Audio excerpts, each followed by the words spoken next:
What is this sharing frenzy all about? You've probably seen this video in the past few months. You might have even shared it yourself. I watched it, I shared it, everyone's sharing it. But that doesn't mean what people think it means. If you see music marketers sharing it with all kinds of lessons, I'm gonna tell you why I don't think it's the golden blueprint that they do. And shares don't mean what they think they mean. At least not when it comes to what they mean for you. Thankfully though, if you're a busy musician who's juggling a family and a job and whatever else along with your musical pursuits, I think there is a lot to learn from the frenzy and all the social media psychology surrounding this video. So let's get into it. What's up, y'all? Welcome to Scratch Track. My name's Chris Robley, and at Demo, I work with very busy musicians who are juggling a lot in life, but they still want to move their music forward. They're still taking it seriously because they're still making great music. They just can't be promoting their music in a way that's going to leave them broke or chasing trends or burnt out. If you've been struggling to make your content land with the right listeners, it might be because you've been making one of 5 common artist branding mistakes. I've got a guide to help you fix all 5 of them. So to get your free copy, either go to the link in the show notes or you can go to musicdemo.org/branding. So the video we're going to talk about today is by Angine de Poitrine. Apologies to all my Quebecois neighbors for the pronunciation there. Actually, let's let the band themselves pronounce their name.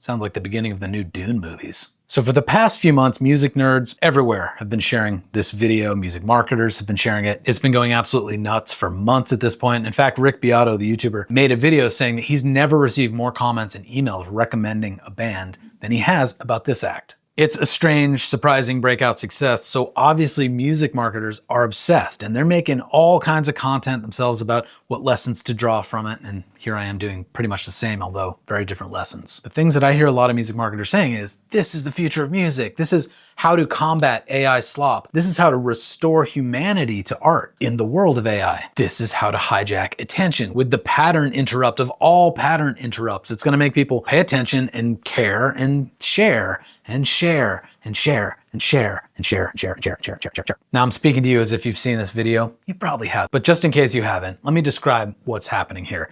It's a musical duo, and if you imagine early White Stripes and their obsession with the sort of dual tone color scheme, take the White Stripes and put them on a conveyor belt that goes through like a clown factory and a party supply store at once, and replace the musical diet of like Stooges with more Frank Zappa, Mahavishnu Orchestra type stuff, and out comes Angine de Poitrine. Rick Beato described their music as microtonal math rock. I think it's very fitting. It's built on these loops of aggressive but still funky guitar and bass tracks. Well, actually, let me just play you a couple seconds of it.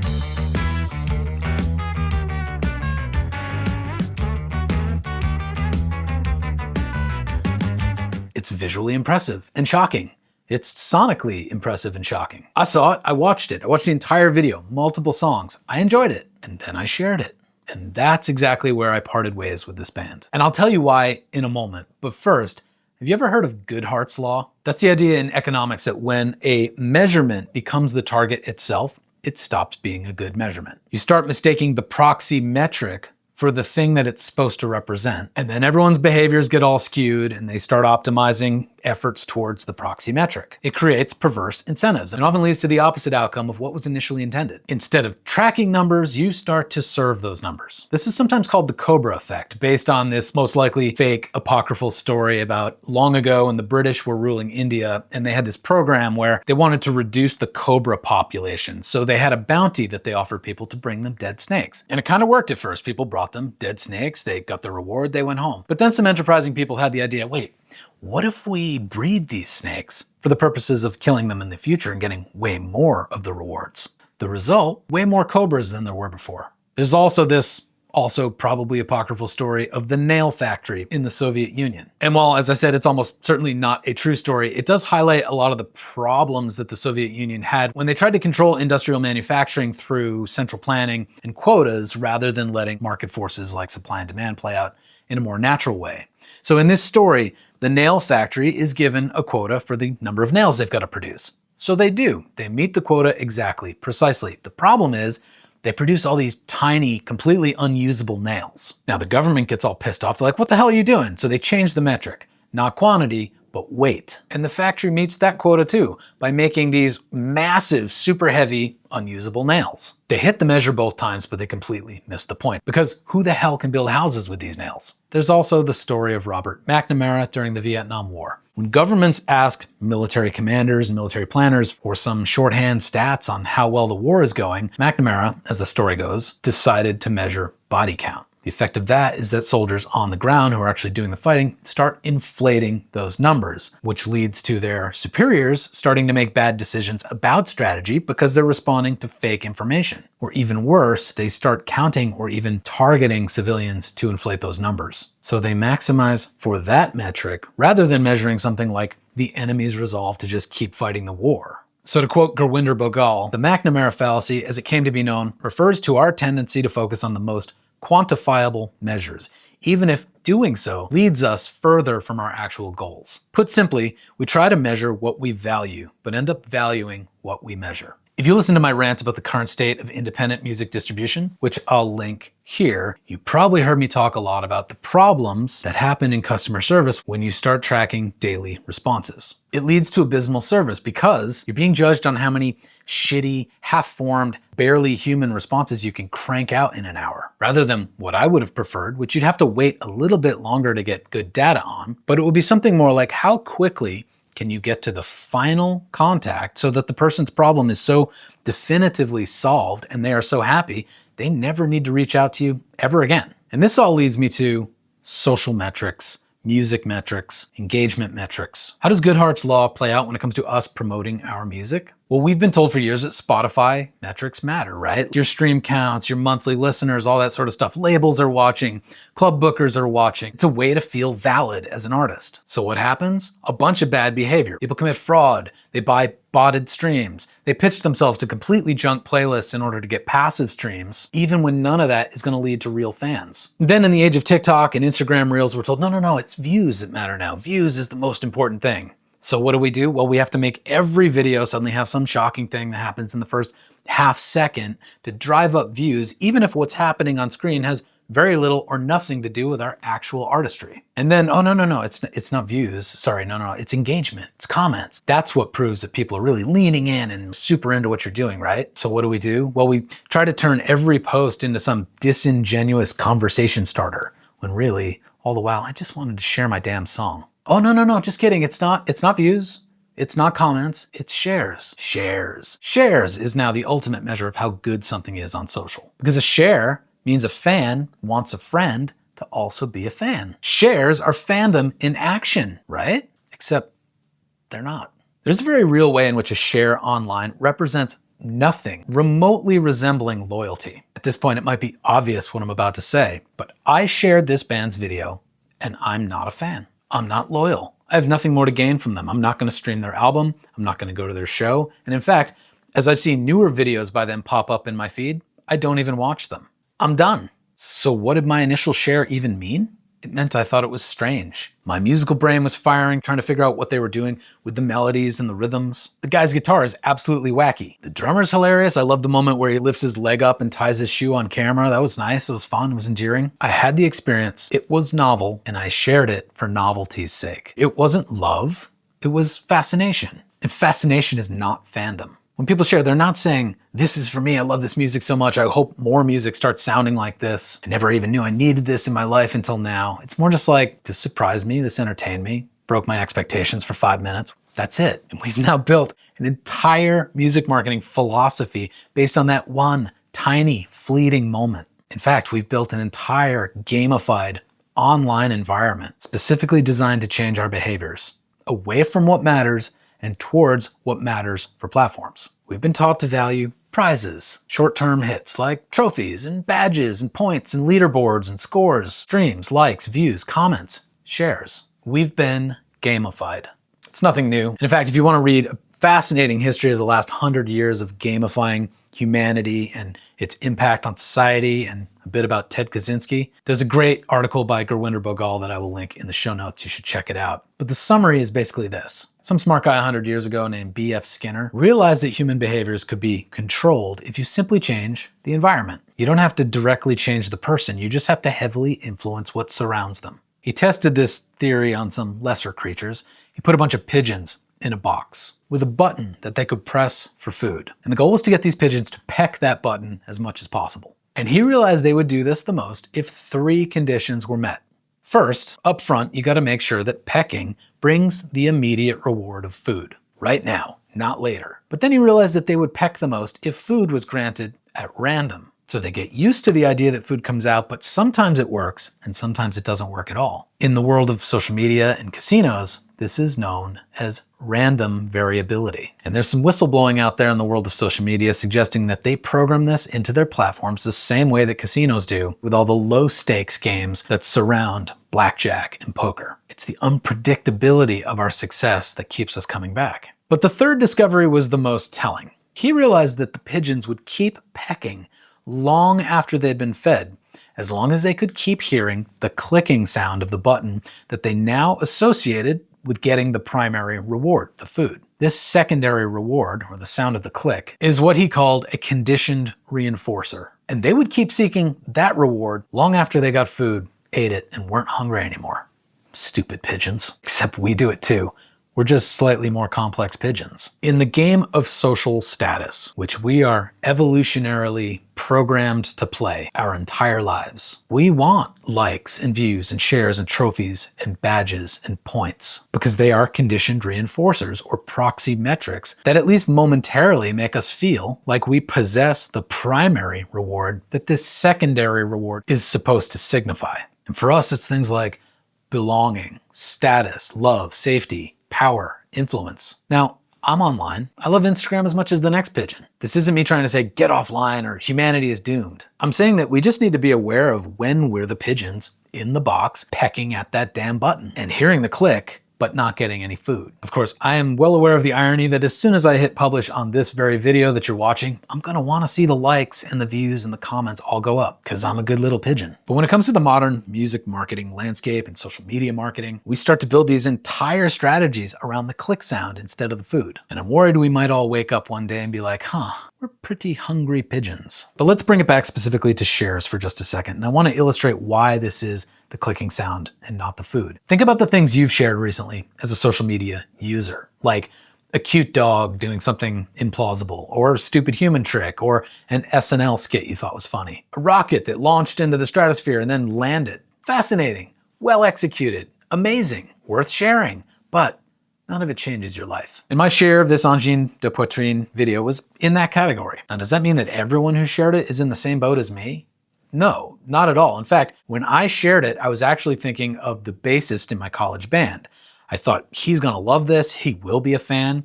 And so as I went to go share it, I saw that he, that very same day, actually had already shared it. His caption to the video said something like, if you put all of my favorite bands and put them in a blender, it'd be this. It was precisely his style, his taste. He's gonna be a fan, he's gonna listen to the album, he's gonna go to the shows. But if he's a fan and shared it, and I'm not a fan and shared it, then clearly shares don't mean what people think they mean, at least not in a super simple way. My favorite music in the entire world, music that has changed my life, I'm usually not sharing stuff by those artists. In fact, good music, if it really speaks to our hearts, often isn't shareable. Or at least we don't immediately think to share it because we're too busy having a super deep, meaningful, emotional, or intellectual experience. And even though my favorite artists all have thousands or millions of fans, and so it is a collective experience at some point, I think what begins that connection is a very internal experience. Artists like Paul Simon, or Mary Gauthier, or Laurie McKenna, Jason Isbell. My first thought when I hear their music isn't, oh, I gotta go share this. It's sort of like a private, personal thing, and it doesn't need to be shared or communicated beyond the experience itself in order for it to matter. And it definitely in those moments doesn't feel like content, because it feels like it belongs to me. As an example, there was a couple-year period where every time Laurie McKenna put out a new single, it'd go up on Release Radar on Spotify, I would hear it, and by the end of the song, I'd be in tears. In that moment, I'm not thinking about sharing it. I'm thinking, crap, I have a Zoom meeting in 10 minutes. I have to get myself together or else it's gonna look like I've been smoking weed for the past 10 hours. Now, of course, to give credit to the marketing experts out there, I get the argument around shares. Our attention is scarce and getting scarcer. We are scattered. We've grown very desensitized to talent. I mean, there's just this immense global pool of people who can probably do every skill that you have better than you. And if talent in and of itself isn't special anymore, then the algorithm is going to reward true novelty. So if you want to break out, you got to stand out instantly. Surprise me, shock me. As humans, we are wired for novelty. It's a survival instinct. I mean, evolutionarily speaking, a new thing out there could be either a potential threat or a huge opportunity, so we have to take notice. So with novelty, we click, we watch, and sometimes we share. But devotion? Devotion is a totally different kind of wiring. It's based on slower things like identity and memory and meaning. It's that feeling of, oh, this song understands me. And no amount of face paint, no amount of feet paint can make up the difference if we don't feel like the song is understanding us. Putting on masks, having a shtick, a gimmick, that's gonna be something that makes people pause mid-scroll. And of course, yeah, that can work to get attention. But then comes this very dangerous next assumption. The unspoken conclusion is, if that works, therefore you should be doing the same thing. Which prompts my favorite question I've been asking a lot these days. Should you? Because if the most important music in my entire life has not felt particularly shareable, and they don't shock me to get my attention, but I still pay attention and am changed, then why try to be shareable? That might sound either stupid or naive to ask, but seriously, why should you try to be shareable for its own sake? In some ways, I can imagine the pressure to make your stuff shareable would actually detract from its impact on the right listeners. And by going for a cheap gimmick, you might be diluting your music's actual emotional power. I'm not saying this as a rule, and I'm definitely not trying to say that anything that is shareable can't also be great. This band that we've been talking about this whole episode, their music is very well executed, and for the right listener, it is great. It's perfectly moving and shocking and shareable. In an age driven by algorithmic reach, it really has the best of everything. I just don't think that you should feel the pressure to chase that one metric of shares over everything else or to the detriment of everything else. And overemphasize it as a goal because some marketer told you to, under the false assumption that a share indicates some kind of deep investment. And if we think back to the policy in India that actually led to more Cobras, if you optimize your music and your content for shares, you might be making your music more shareable and less lovable. Shareability is not the same thing as significance, and in fact, sometimes they barely overlap.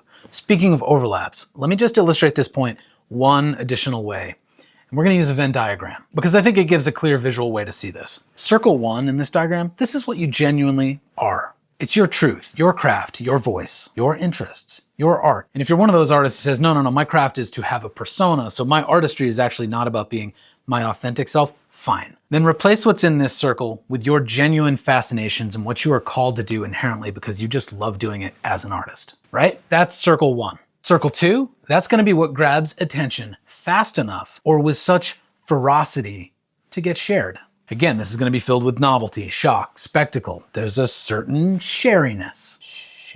Now with these two circles, there's an overlap. An overlap does exist, but for most artists, it's very thin, and that's okay. In fact, the quicker you embrace that truth, the quicker you're going to find your actual audience. Because your job isn't to try to become someone else in order to inflate this overlap artificially. Your job is to find the people that already exist and live in that overlap. That's your actual audience. And if there are billions of people online, then there's gotta be 1 million people in the overlap, or 100,000 people, or maybe even just 10,000 people in the overlap. Let's just state the obvious that yeah, the music you're making should be good, right? It might not have mass appeal, it might not be shareable, but it is quality music for the people in that overlap. If that's true, and what you do speaks to the hearts of those people, they will give you money for merch, for concert tickets, for experiences. That's enough people to build a profitable, lifelong music career. And Goodhart's law tells us that if we optimize for shares, we may get the shares, but there's no guarantee we're creating connection. You're a pigeon, getting the click sound instead of the pigeon food.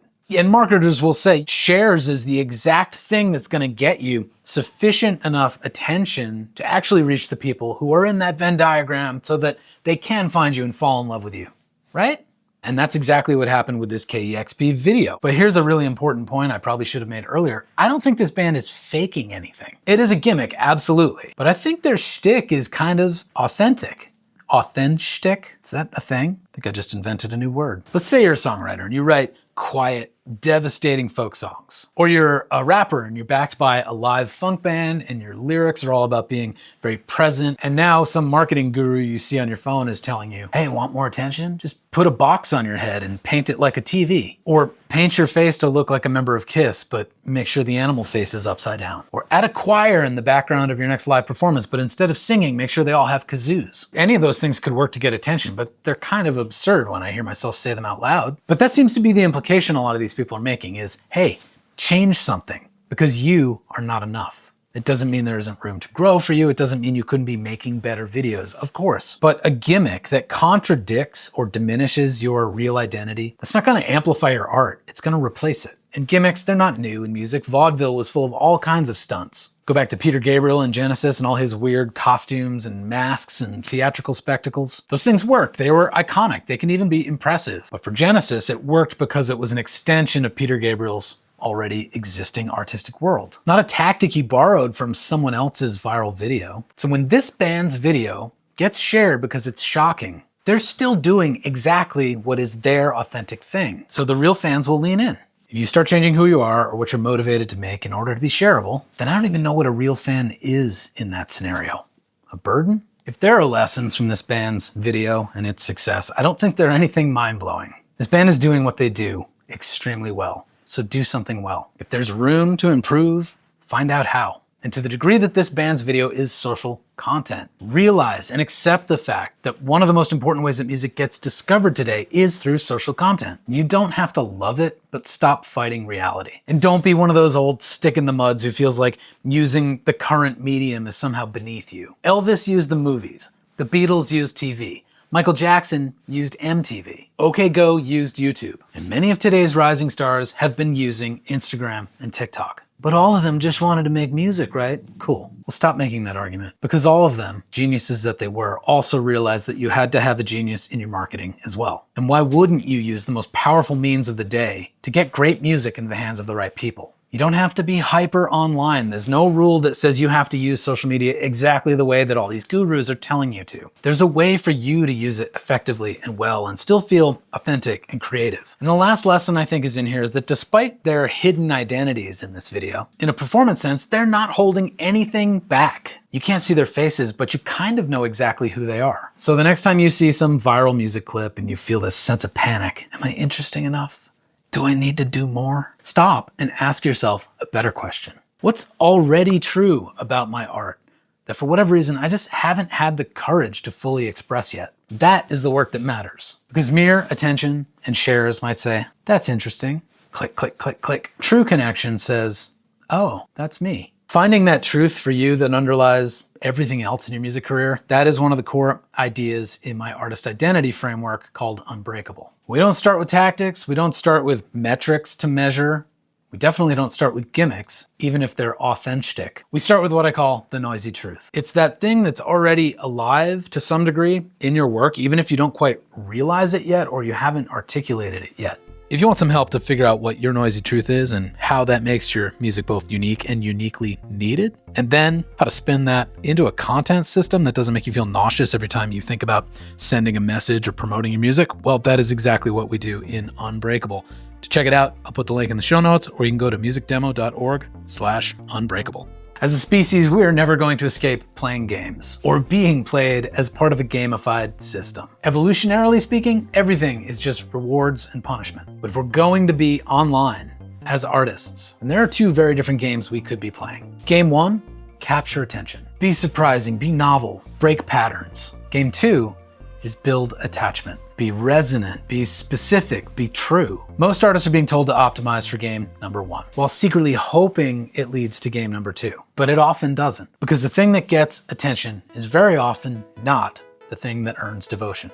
The real reward, the actual pigeon food we're all hoping for, it takes so much longer to arrive. It might be less frequent, just like in the case of the pigeons. And honestly, it is more difficult to achieve, but it's so much more worth the effort. If we've all got to spend our time in a figurative box, let's go for less click, click, click, and more chomp, chomp, chomp, or whatever sound pigeons make when they eat.